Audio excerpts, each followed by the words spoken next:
Give me the Bible, star of gladness gleaming, to cheer the wanderer lone and tempest-tossed. No storms can hide that radiance peaceful beaming, since Jesus came to seek and save the lost.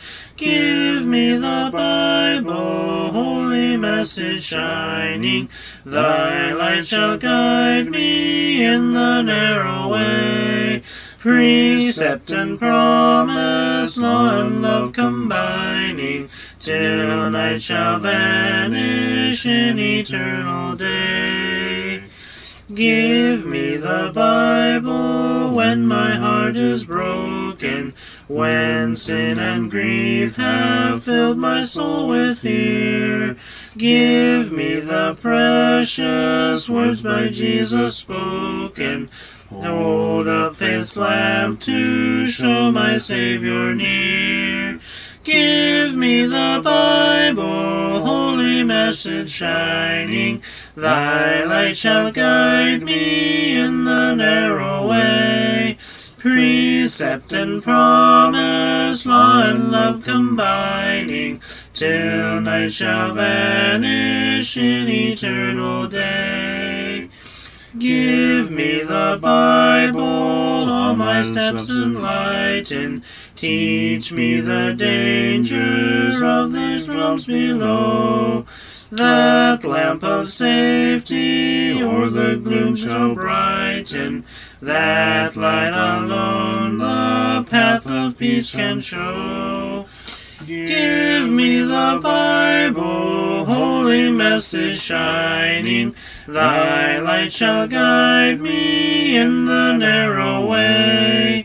Precept and promise, law and love combining, till night shall vanish in eternal day. Give me the Bible, lamp of life immortal, hold up that splendor by the open grave.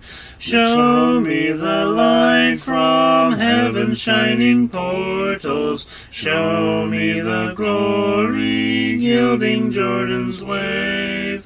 Give me the Bible, holy message shining, thy light shall guide me in the narrow way.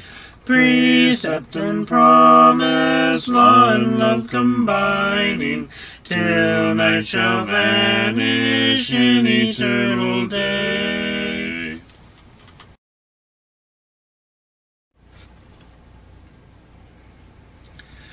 Break thou the bread of life, dear Lord, to me, as thou didst break the loaves beside the sea. Beyond the sacred page, I seek thee, Lord. My spirit pants for thee, O living word. Bless thou the truth, dear Lord, to me, as thou didst bless the bread by Galilee.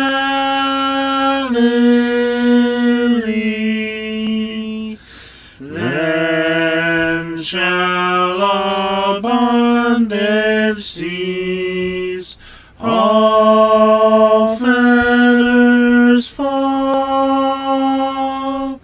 and I shall find my peace, my all in all.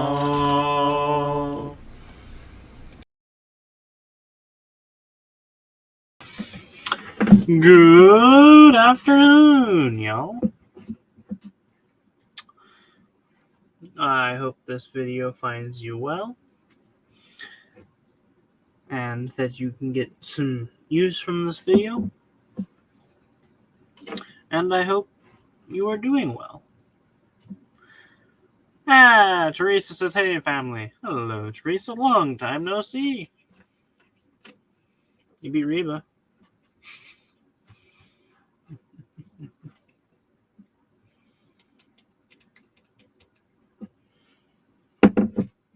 Anything exciting happened between then and now?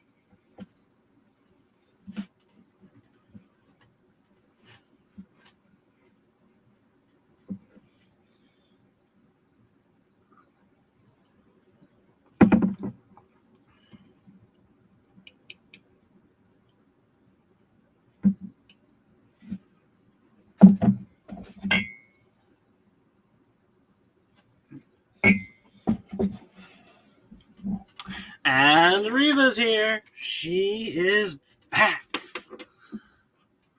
Well, at least you're not Bach, right?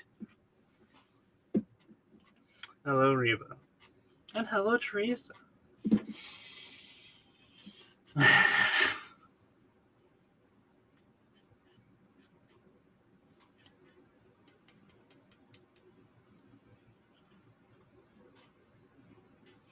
Yeah, I'm still trying to remember what I wanted to say when I did that one. I can't even remember what it was about either. I think it was supposed to be funny, but it slipped my mind.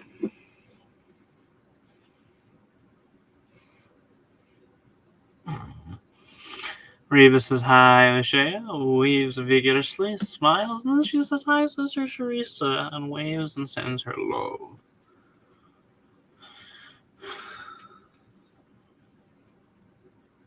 And then she says hi, y'all. She says hello to anyone else out there. Teresa says hi, Sister Reva. Yes, nothing exciting must have happened.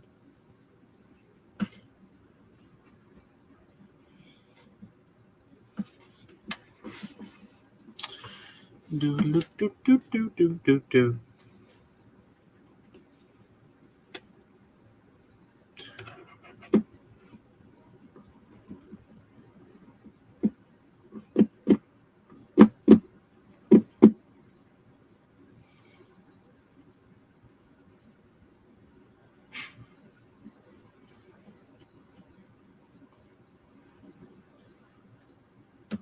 That still kind of makes me chuckle thinking back on last night. And Teresa's like, what in the world is soupy eggs?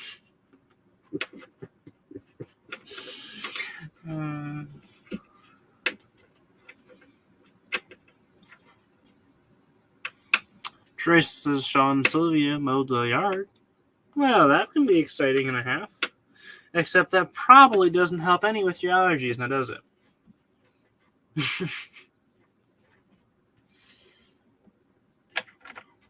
And Reba says, just making lunch. What you having for lunch?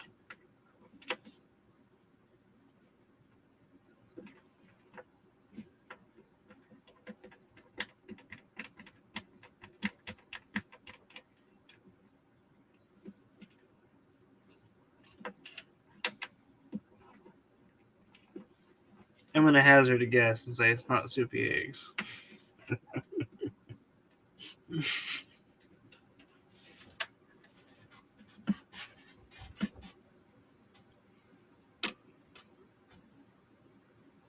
Guacamole and nachos. They're not mine? What?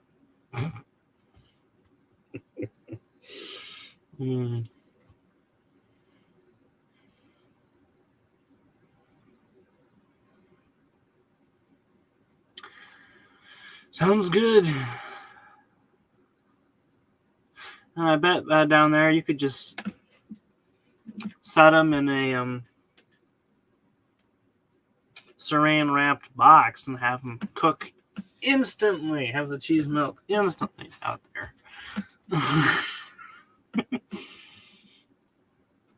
And Teresa says, I didn't, they did, but it did bother his. We are about to leave and go to a wedding. Ooh, that sounds exciting.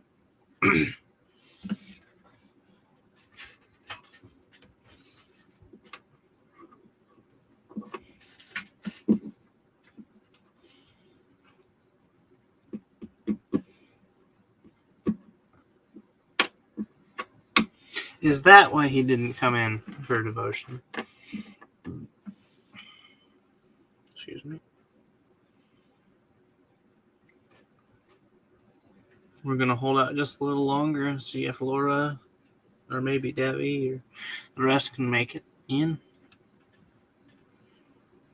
But if they aren't in here in 5 minutes, we're starting without them.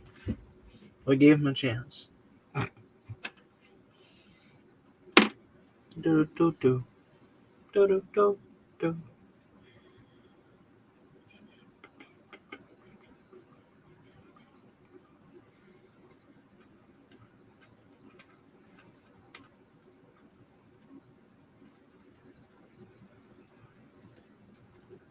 Get to go to a wedding.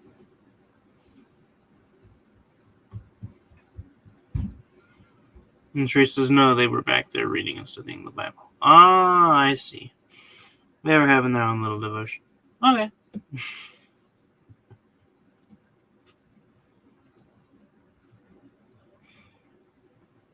I wondered, because, sometimes he comes in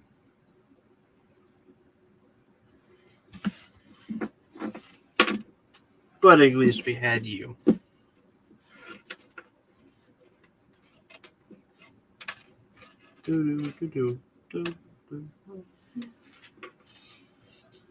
We will be doing Ecclesiastes chapter 3.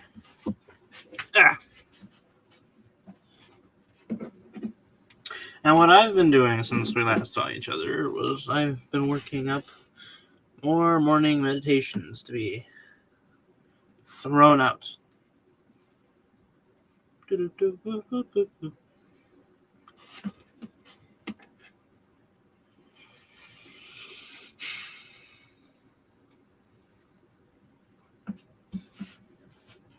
Now, what I'm wondering is, where is CJ? I mean, this is extreme. He should be here by now.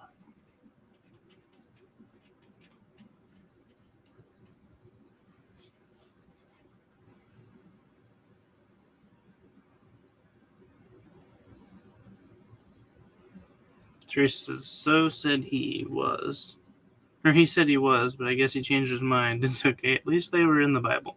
Yes. Yep.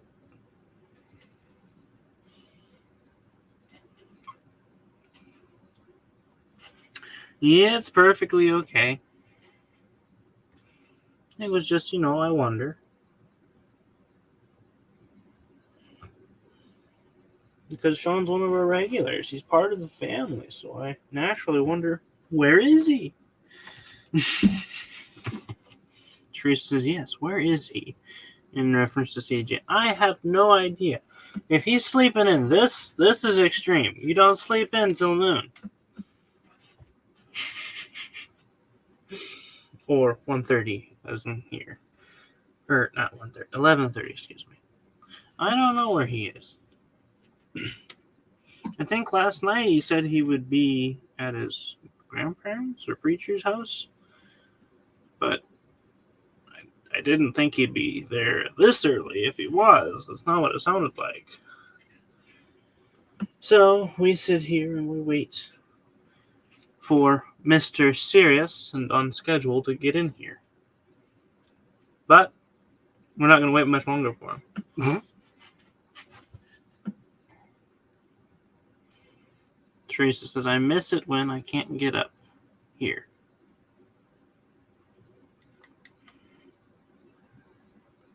Oh, like you can't join us?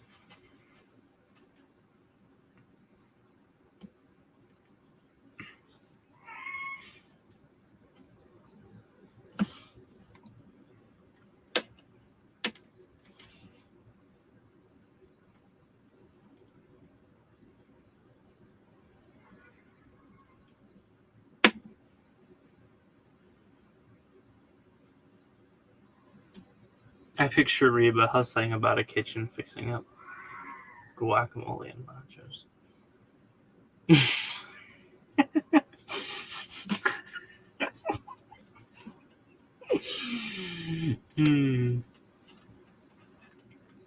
But here we are, 5 minutes later.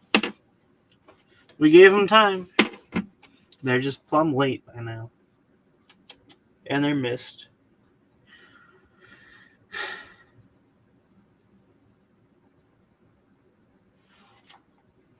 Teresa says, investigate to see where he is. I probably didn't spell it right, though. Or spell it right, LOL. Well, I understand what it means. It looks legit. Investigate.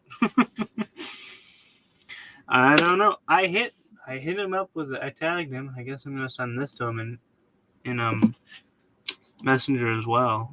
So he's gonna be hit with it in Messenger. We're just gonna spam him and be like, hey, where are you? We want you. We need you. Get in here. Alrighty. Wake up. And Reba says, what is your family up to today? Well, we had our uncle stop by. And he left just a little bit ago. Like 10 minutes ago. So now I'd reckon Dad is probably in the garage tinkering around with Amos. That's what it seems like.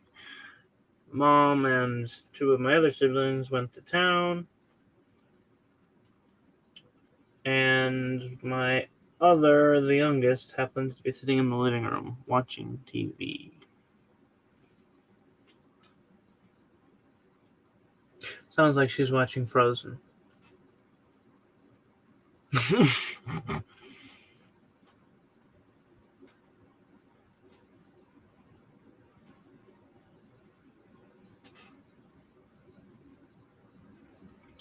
Trish says, even though I get tagged, I keep it in my mind about being up here, so I about know when you're here.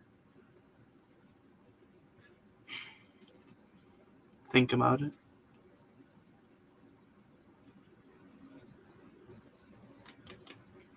Well, I'm glad to hear that you keep it in your mind to be ready to pounce in whenever we go live. That's a wonderful thing to hear, sister.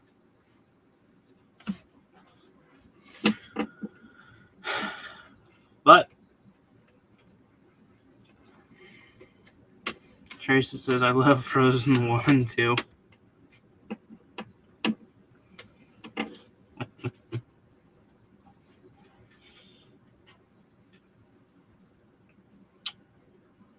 I was much a bigger fan of the old Disney movies.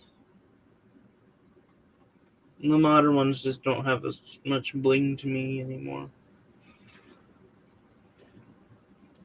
I do enjoy Frozen 1, but I haven't seen number 2. And Reba says me too. I must say, all the scenes with Olaf are quite amusing. Alrighty, we better get this. Well, seeing how Mr. Taskmaster, our straw boss, isn't here. Well, y'all, it's time to examine our mine shaft as we prepare to delve into Ecclesiastes, chapter 3.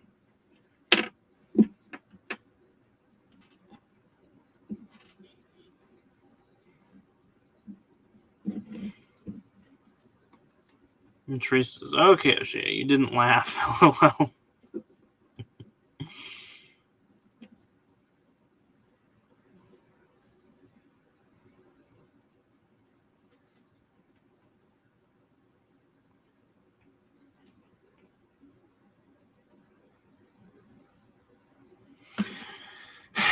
Well, if there's a joke concealed in that, I don't get it.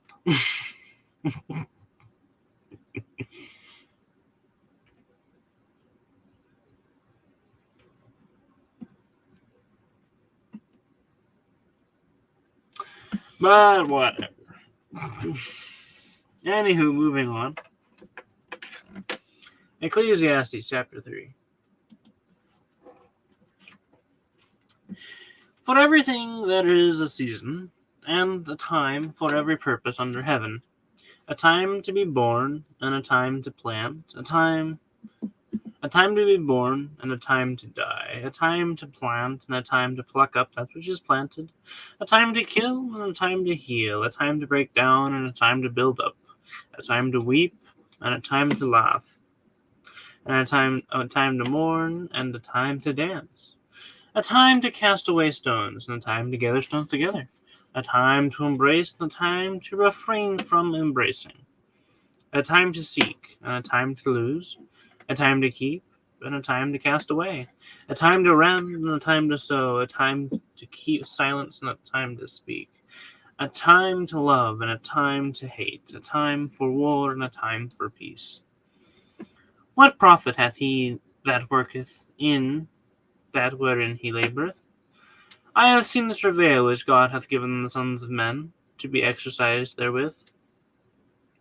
He hath made everything beautiful in its time, so he hath set eternity in their hearts, yet so that man cannot find out the work that God hath done from the beginning even to the end. I know that there is nothing better for them than to rejoice and to do good so long as they live, and also that every man should eat and drink and enjoy good in all his labor. So is the gift of God. I know that whatsoever God doeth, it shall be forever. Nothing can be put to it, nor anything taken from it. And God hath done it, that men should fear before him. That which is hath been long ago, and that which is to be hath long ago been, and God seeketh again that which is passed away.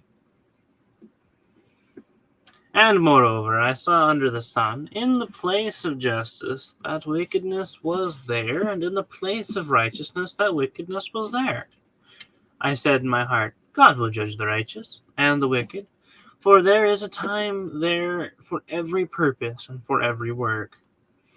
I said in my heart, it is because of the sons of men, that God may prove them, and that they may see that they themselves are but as beasts. For that which befalleth the sons of men befalleth beasts, even one thing befalleth them. As one dieth, so dieth the other. Yea, they have all one breath, and a man hath no preeminence above the beasts, for all is vanity. All go to one place, all are of the dust, and all turn to dust again.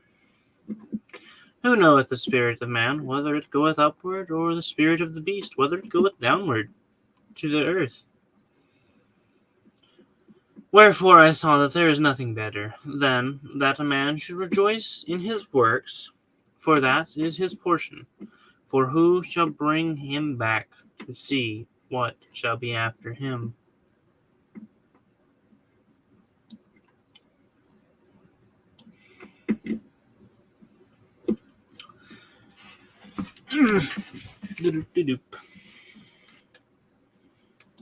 Alrighty.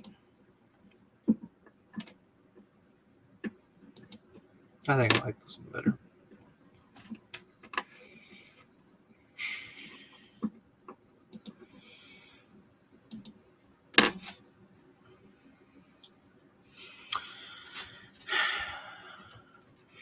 If anyone has any questions and comments over the text, please feel free to submit them. Any thoughts, observations, etc., so forth and so on. Speak up. Speak now or forever hold your silence. Peace. Whatever.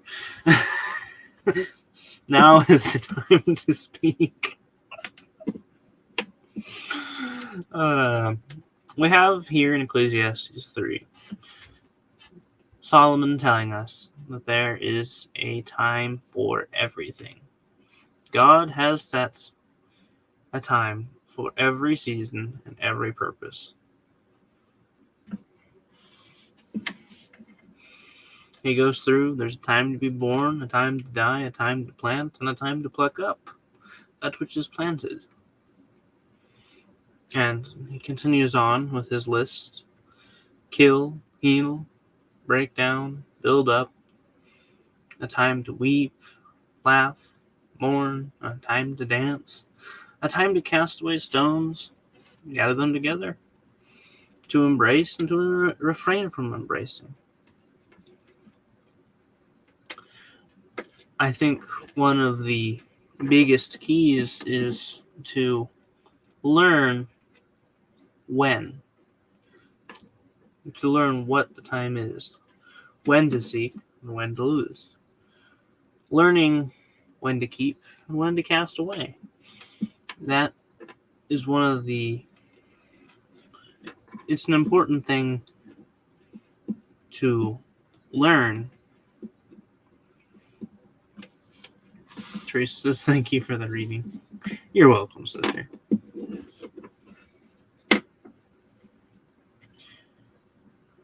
You always manage to put a smile on my face, whether I realize it or not.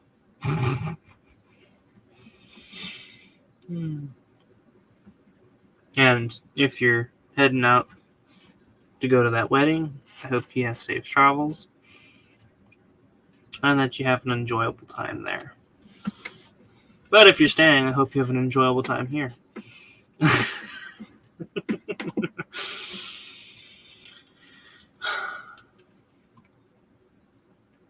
And so he continues on with his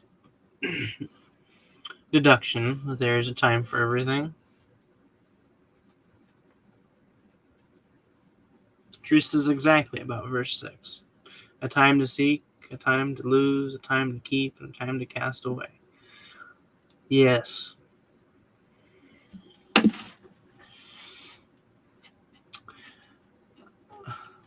Learning these things is really important. That's about all I can say to it. Because we need to learn when we need to look and learn when it's time to stop looking. We need to learn what we need to keep and when to toss it away.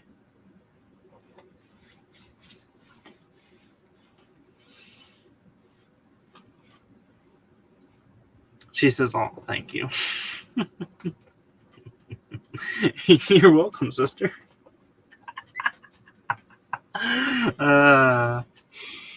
Trace says, I always enjoy our family time in the Bible. And I do too. This is one of the highlights of my days. Coming here and delving into our mine shafts of the scriptures.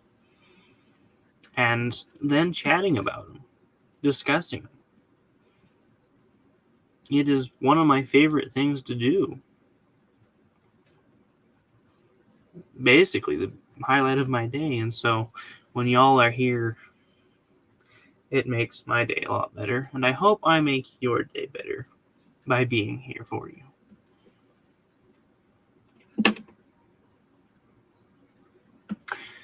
And Reba says, me too.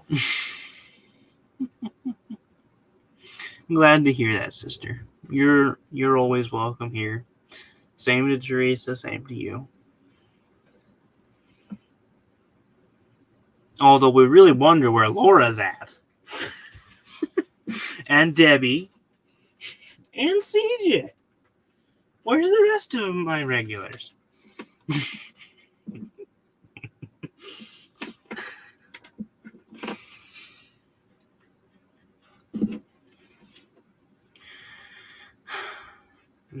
Teresa says it's a mind relaxer. Mine too.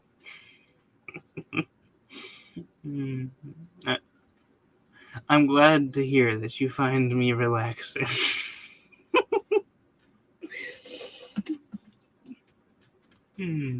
Teresa says, you do, all of you do. Why, thank you, Teresa. We appreciate that. That is our goal.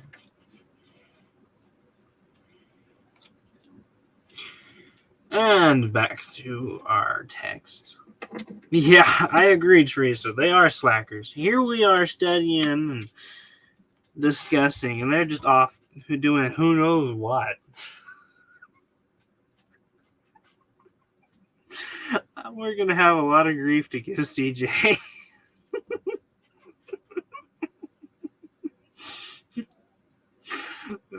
He's supposed to be here.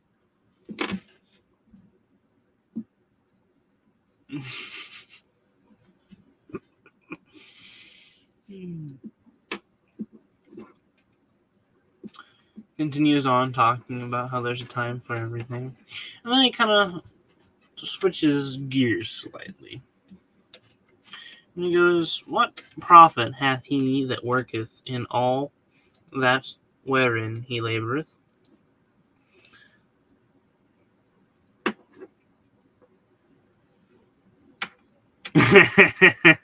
Reba says, "There's a time to let it go about CJ."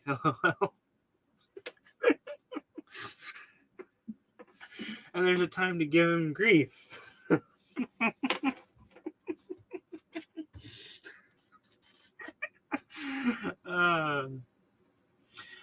Solomon proposes a question. What profit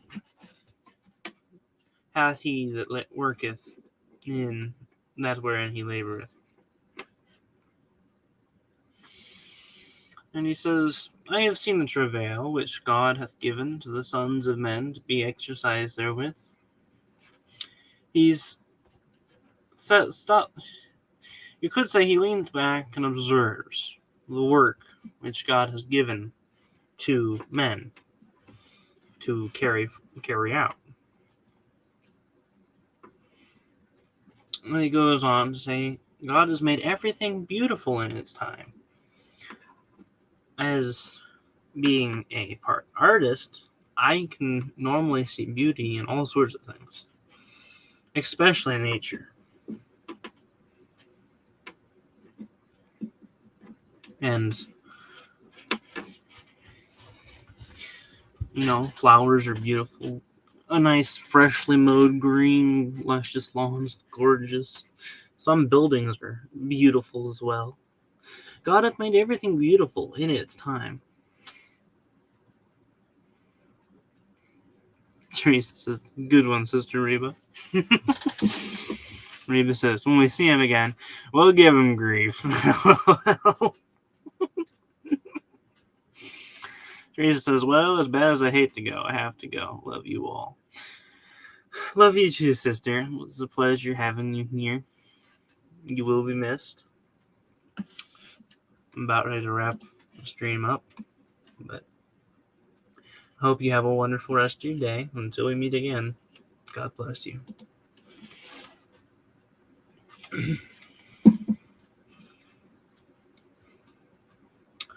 Also, he hath set eternity in their heart, yet so that man cannot find out the work that God hath done from the beginning even to the end.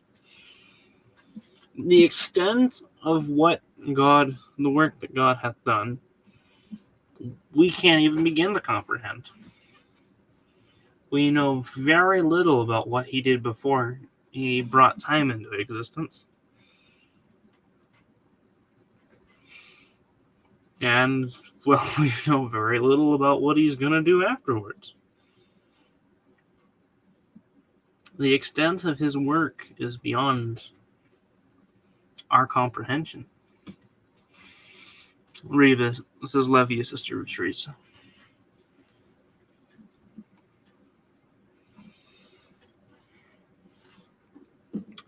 Solomon says, "I know that there is nothing better for them than to rejoice and to do good as long as they live."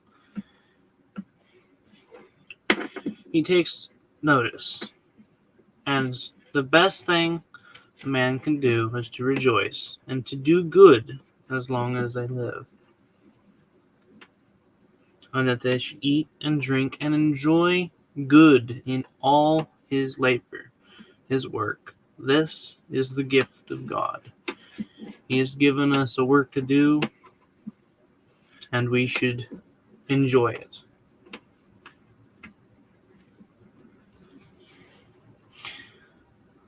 He says, "Whatsoever God doeth, it shall be forever. Nothing can be put to it, nor anything taken from it.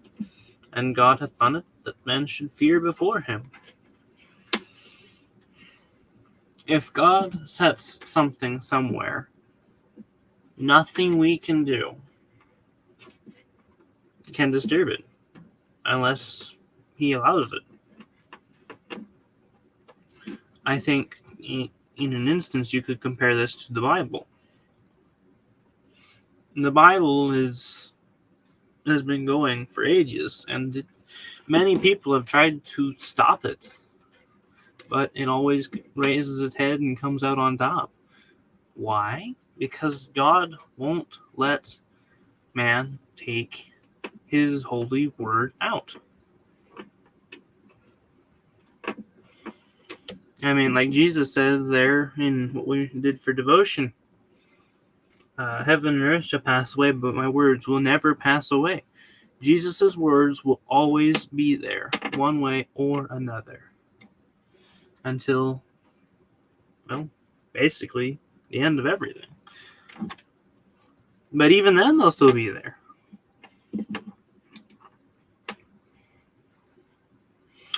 Rebus says, "We can't even comprehend all that he has done or will do. Like the earth is just a tiny speck in the universe, but he does care about each of us." And that is an awe-inspiring, comforting, multi-feeling thought. It's kind of a little scary sometimes, too. Here we are, just this one little speck of matter that God personally looks after in that whole huge universe that God made. He pays attention to us.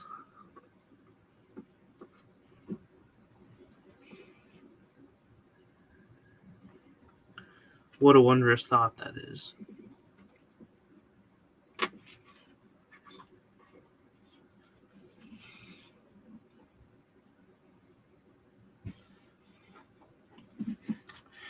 That which hath been long ago, and that which is to be, hath long ago been. And God seeketh again that which is passed away. That verse right there kind of shows the infiniteness of God.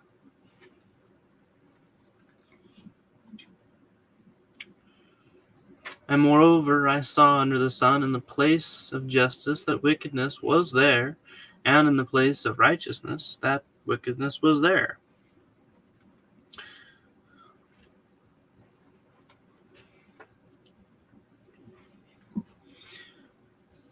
And moreover, I saw, without God, in the place of justice that wickedness was there, and in the place of righteousness that wickedness was there. Without God, wickedness thrives. In the places where he is absent or isn't actually showing himself, even amongst a congregation of righteous people, there's still a few wicked people in there.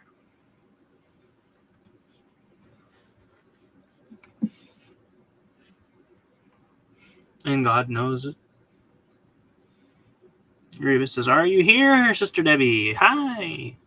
If Debbie is here, hello, Debbie. She's probably like, well, they're wrapping up. I'm not going to say anything.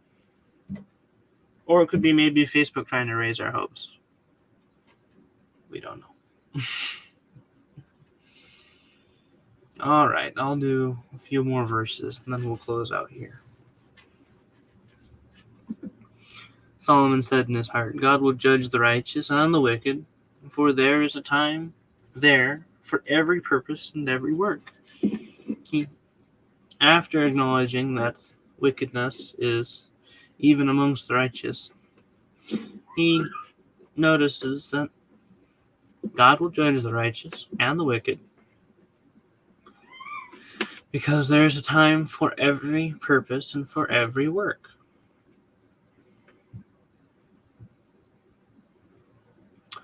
He goes on down here in 19. And he takes notice that men and beasts have the same ending. They both die. They both become dust in the end. Return.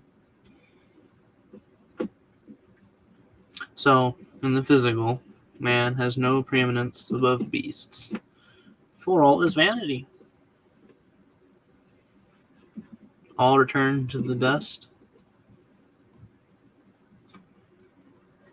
But who knoweth the spirit of man? Whether it goeth upward, and the spirit of beast, whether it goeth downward. He has no idea what happens to the spirit of an animal. We really don't know. That's one of the works that God takes care of, I guess.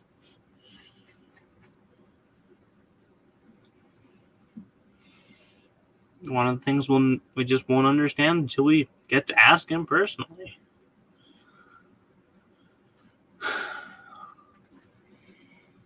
I think we'll wrap it up there.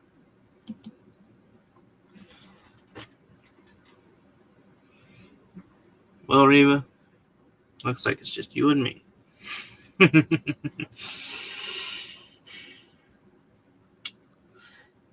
Thank you all for the comments, for the engagement, for being here.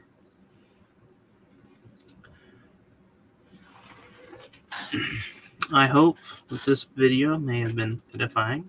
The time spent here may have been worthwhile, and that it all have been to the glory of God. Love you all. Until we meet again, God bless. Bye-bye. You're welcome, Reba. I'm glad to hear that. I hope you have a wonderful day. Bye-bye.